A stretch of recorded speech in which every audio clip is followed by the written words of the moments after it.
Hola y sean bienvenidos a Historia Económica. Siguiendo con lo que he venido haciendo últimamente en el canal, decidí subir una sección bastante extensa de un video viejo que tengo en el canal, donde hablo sobre la agricultura en la Unión Soviética.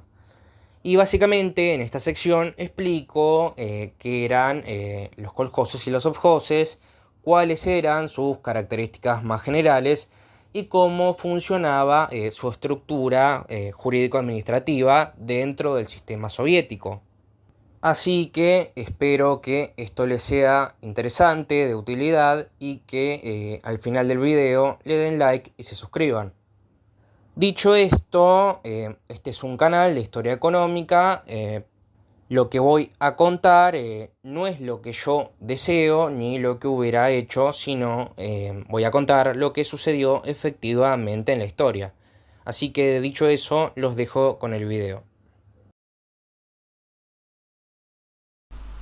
Stalin se deshizo del viejo sistema e instaló una nueva estructura agraria en el país. Un sistema basado en dos entidades, la del kolhoz, que eran granjas cooperativas, y la del sovkhoz, que eran empresas del Estado. Bueno, acá más o menos lo que hice es un punteo más o menos con las diferencias, similitudes principales y así comparar más fácil. Por ejemplo, tenemos que en el kolhoz se dividen las utilidades en dinero o en especie entre los trabajadores. Bueno, que se pueda elegir el pago en especie es importante para lo que vamos a ver en un momento. Quédense con esto. A diferencia de eso, en el sovkhoz los salarios se pagan por productividad. O sea, hay un piso mínimo garantizado en el salario, pero en general estaba compuesto por bonos, premios ligados a la productividad. Eso hasta la llegada de Nikita Khrushchev, que impuso salarios garantizados, o sea que no dependan tanto de la productividad. Después se hizo lo mismo en el kolhoz, pero ya en la década del finales de la década del 60. Bueno, también tenemos una dirección estatal atenuada. La cooperativa en principio la administran los propios trabajadores y en el día a día es llevada adelante por un consejo de administración que, si bien son votados, en los hechos tenías que estar vinculado al Partido Comunista, y además el kolhoz debía plegarse al plan quinquenal. Pero el Estado no cumplía tareas de control, que sí cumplía en el sovkhoz, como vigilar si una nueva tecnología se está implementando a la velocidad prevista. En cambio, a diferencia de eso, el kolhoz en principio era autónomo. Bueno, tenemos que en el sovkhoz había un control estatal directo. Hay un director de la empresa asignado por el Estado para llevar adelante la empresa y bueno, otras figuras inferiores, subdirectores, capataces, entre otros. Bueno, tenemos que en el kolhoz había una gran variedad de actividades, cultivo de cereales, ganadería, bueno, piensen en actividades agrícolas. Pero en cambio en el sovkhoz había monocultivo o una única actividad agrícola. Había sovkhoz de trigo, sovkhoz de ganadería, de hortalizas, o sea, también había otras actividades, pero estas eran minúsculas en comparación a la actividad principal. También encontramos una diferencia en cuanto a la extensión de las explotaciones. Tenemos que el kolhoz promediaba las 5.900 hectáreas y el sovkhoz unas 15.300. Bueno, estos números son de 1990, o sea, los tamaños de las explotaciones fueron variando, pero en general lo que encontramos es que en el sovkhoz hay una tendencia a disminuir el tamaño de las explotaciones. Bueno, podemos encontrar explotaciones con 30.000 hectáreas, 50.000 hectáreas, 70.000 hectáreas. Y en el kolhoz lo que tiende es, bueno, esto ya porque es el final, ¿no?, de 1990, pero en general tendió a ampliarse, a, a que crezca el tamaño de las explotaciones. Para mí, bueno, es muy cuestionable este método. Imagínense administrar una empresa con 15.000, 25.000, 50.000 hectáreas en 1950. O sea, es un montón manejar algo tan grande. También hay que pensar que en estas explotaciones la mano de obra no está distribuida equitativamente, sino que en cada explotación hay asentamientos dispersos y una oficina central que tiene que controlar todo. Y finalizamos con la parcela individual subsidiaria. En el kolhoz, que eran 0,5 hectáreas en promedio que cada familia tenía para cultivar y producir alimentos que luego podía vender a un precio libre, no fijado por el Estado. En cambio, en el sovkhoz lo que encontramos son prestaciones sociales, alimento mínimo garantizado, consumos culturales, bueno, entre otras cosas. Señalo algo más acá, en el sovkhoz también tenían estos lotes individuales, pero tenían un alcance mucho más limitado. También tenemos que en general el kolhoz es más atractivo para los campesinos que ya contaban con algún patrimonio, ya que era más fácil tener propiedad privada y ganar más dinero. En cambio, el sovkhoz era más atractivo para los campesinos más pobres que no tenían nada debido a las prestaciones sociales que el sovkhoz le daba. Como es sabido, no es que esto se hizo de manera progresiva, sino que básicamente Stalin se levantó un día a la mañana y dijo algo como voy a instalar una nueva sociedad de la nada, desde cero, y ya en poco tiempo toda la agricultura estaba colectivizada. Esto, como es evidente, generó un caos gigantesco. Fue muy deprisa. Por ejemplo, en un kolhoz sería algo como juntar a un montón de familias de la noche a la mañana y decirles algo como son 7.000 hectáreas, manéjense como puedan. Es algo muy improvisado. Por ejemplo, al no existir agrimensura, no se sabe dónde empieza una explotación, dónde finaliza, qué cultivo es el adecuado. Bueno,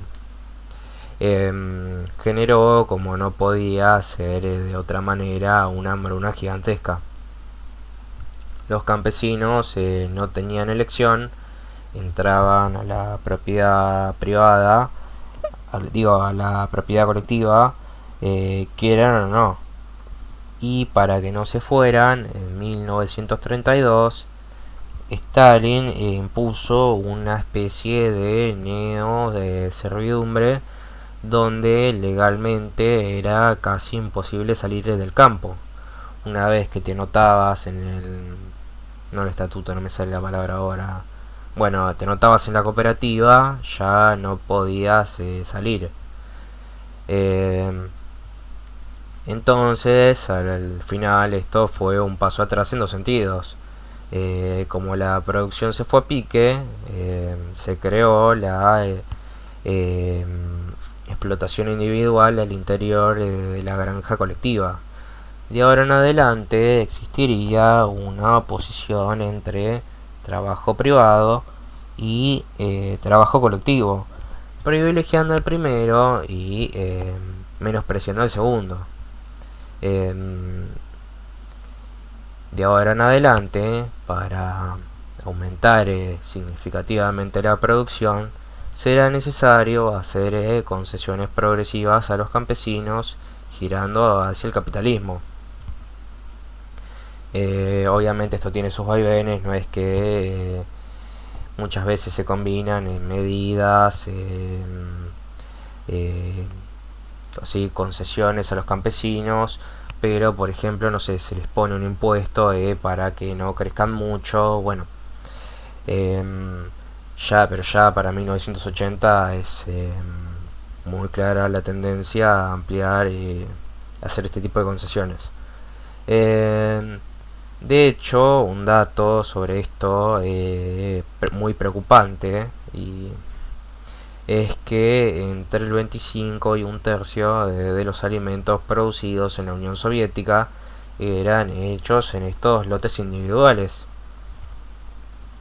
Además, no solo esto, sino que es un paso atrás en la creación de una conciencia socialista en los campesinos, que empiezan a ver al Estado como algo ajeno a ellos, que los obliga a trabajar, que trunca su proyecto de vida, y sienten que no tienen poder de decisión en el plano político, contrario a lo que enseñaba Marx. El socialismo será obra de los trabajadores mismos. Pasamos a analizar la normativa legal que existía para las figuras del kolkhoz y del sovjós. Por un lado, en el kolkhoz tenemos el estatuto de 1930.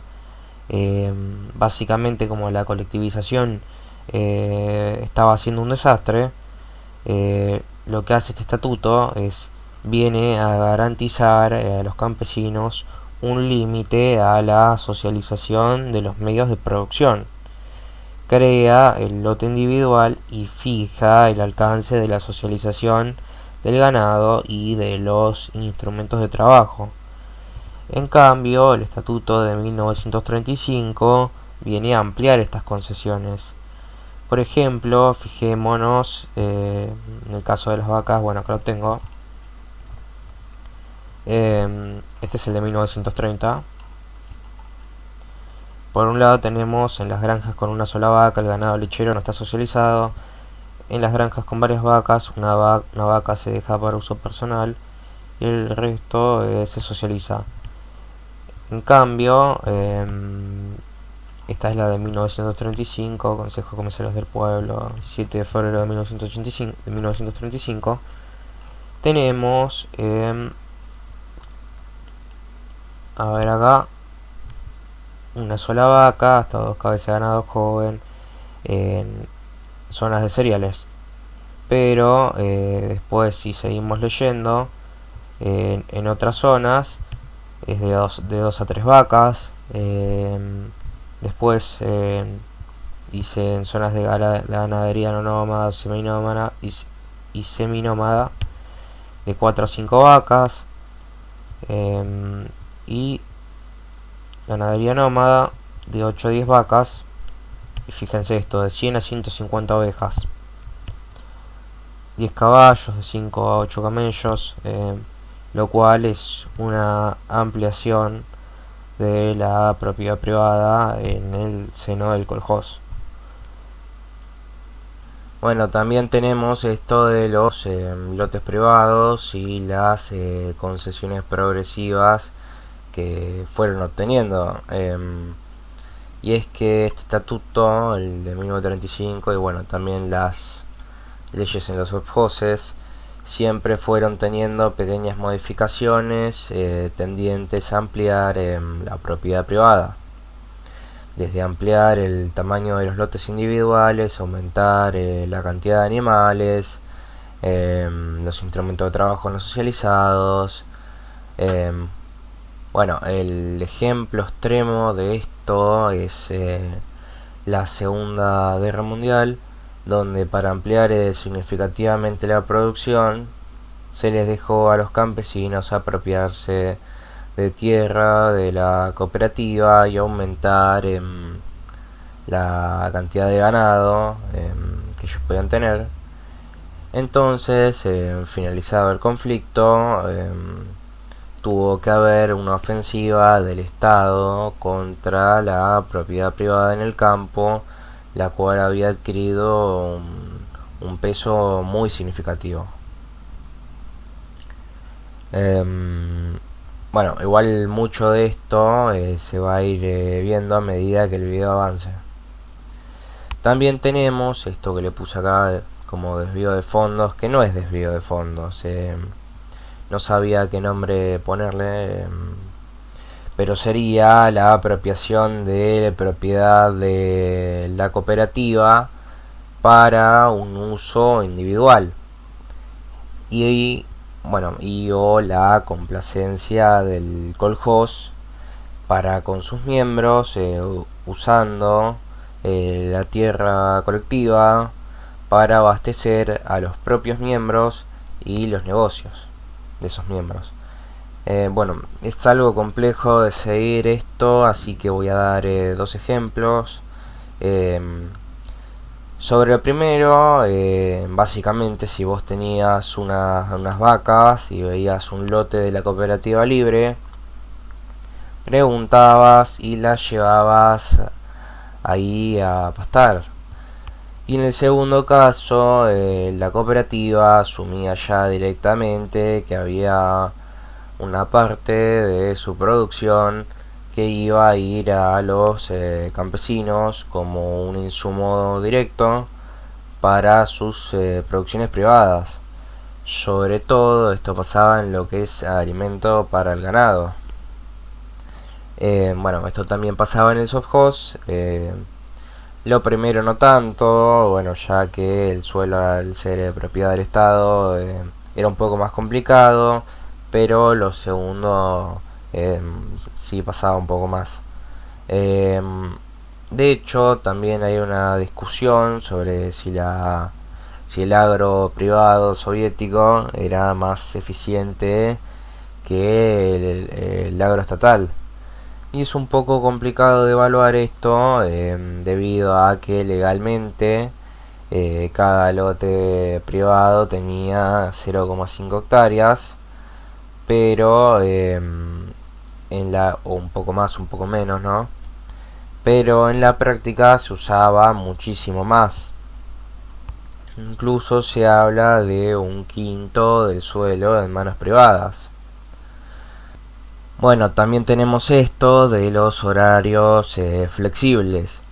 Lo que sucedía es que en esta oposición entre trabajo privado y trabajo colectivo es que los campesinos querían trabajar lo menos posible la propiedad colectiva y todo lo que se pueda la individual.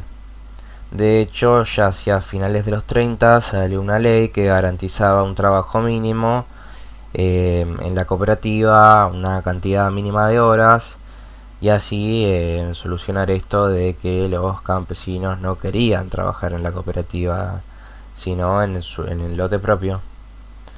También tenemos esto de que la lógica del lucro nunca desapareció en la Unión Soviética. Si volvemos acá, vamos a ver a esto. Muchos campesinos querían algo de pago en especie para utilizar como insumo en sus propiedades, sobre todo como alimento para el ganado, y así vender esto a precio libre. Y bueno, también tenemos una presión que la economía privada ejercía sobre la colectiva. Por ejemplo, en lo que mencionaba antes, sincerarse y decir que directamente algo de la producción colectiva va a pasar a ser un insumo directo para la producción privada. Incluso, bueno, si ustedes leen el Estatuto de 1935, uno puede alquilar animales de tiro por una tarifa. Fondo común y consejo de administración. Tenemos que, según el estatuto, los coljoses tienen dos fondos y algo que podría ser una especie de seguro, que no es un seguro, pero funciona como si lo fuera. Uno es el fondo común indivisible, con el cual se afronta la construcción de almacenes, compra de instrumentos de trabajo, entre otras cosas.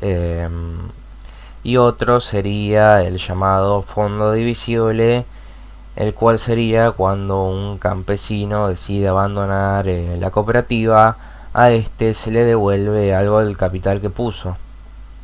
Obvio, esto no pasaba nunca, pero estaba en el estatuto. Y bueno, si alguno sabe, es parecido a cuando alguien que es socio de una empresa se quiere ir, le tienen que devolver algo del capital que puso. Y también tenemos, bueno, como dije antes, la obligación de tener un fondo para el caso de malas cosechas. En principio, como es un kolkhoz, no hay un salvataje estatal y menos que menos un sistema de seguro para contratar. Entonces, sigo con esto. Y tenemos esto del consejo de administración. Como decía antes, la cooperativa la administran los propios trabajadores que se juntan en una asamblea general, la cual es el órgano máximo de la cooperativa, pero en el día a día es llevada adelante por un consejo de administración.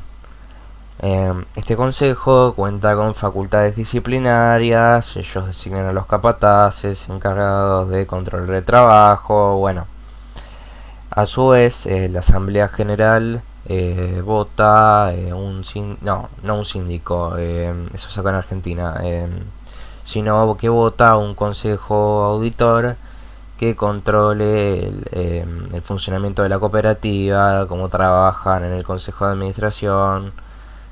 Bueno, sobre la posibilidad teórica de quiebra no encontré mucho, al menos parece que en la práctica esto no sucedía. Parece que lo que sucedía es que se liquidaba la cooperativa y pasaba a ser un sovjós.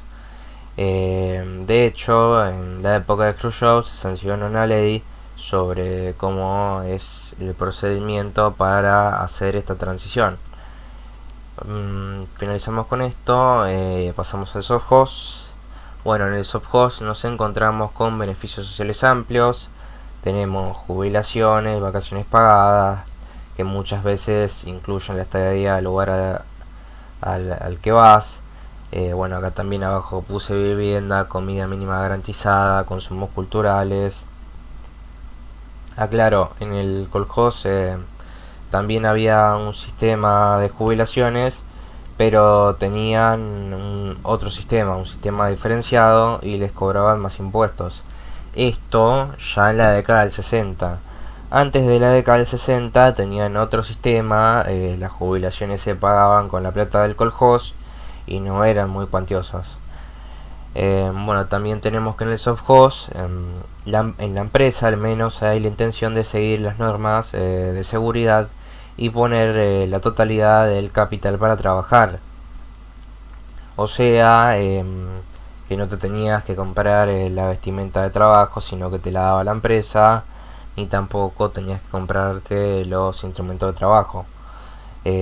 A diferencia de lo que sucedía en el kolkhoz y a diferencia de lo que sucede hoy en día en el capitalismo contemporáneo, lo cual es una involución. También tenemos esto de la ley de seguro social, que garantiza una pensión generosa a aquellos que sufrieran un accidente de trabajo y fueran el único sostén de la familia. a diferencia del kolkhoz, donde ellos no eran considerados trabajadores. Entonces no quedaban amparados por esta ley. También tenían derecho a la afiliación sindical y podían conseguir muchas cosas. Por ejemplo, presionar a la empresa con demandas sindicales. Esto ya después que se murió Stalin, a ese tipo no se le animaban. Em, y, y también, por ejemplo, conseguir beneficios extra del sindicato. Por ejemplo, no sé, que las vacaciones pagadas fueran en una playa en Ucrania y la mayoría del viaje fuera casi todo gratis. Bueno, el Sovkhoz cuenta con financiamiento estatal y preferencia para la adquisición de insumos, maquinaria, infraestructura. En general, los sovkhozes eran más productivos que los kolkhozes. Obvio tenían, aclaro, ¿no? Y obvio que tenían que tender a dar superávit. No vaya a ser que alguno se confunda y piense que esto acá no interesa si da déficit, no. Tenía que tender a dar superávit. Eh, y justamente como son propiedad del Estado, no pueden quebrar, a diferencia de la problemática que se suscita en el kolkhoz. También tenemos una parcela individual limitada con trabas legales sobre lo que se puede hacer y lo que no. El sovkhoz hacía una subdivisión del lote individual y decía en dónde se puede plantar, dónde no, y bueno, todo así. De hecho, hasta 1938 el ganado estaba prohibido, así que esto fue otra concesión de Stalin a la agricultura privada. Algo curioso es que los campesinos tenían acciones judiciales para hacer valer su derecho de uso de su lote individual. Podían ir a un tribunal a hacer valer este derecho en el caso en que una granja colectiva avance sobre su lote. Es llamativo, bueno, que en un país socialista haya acciones judiciales para hacer valer derechos de propiedad, como los que encontraríamos en un código civil de un país capitalista.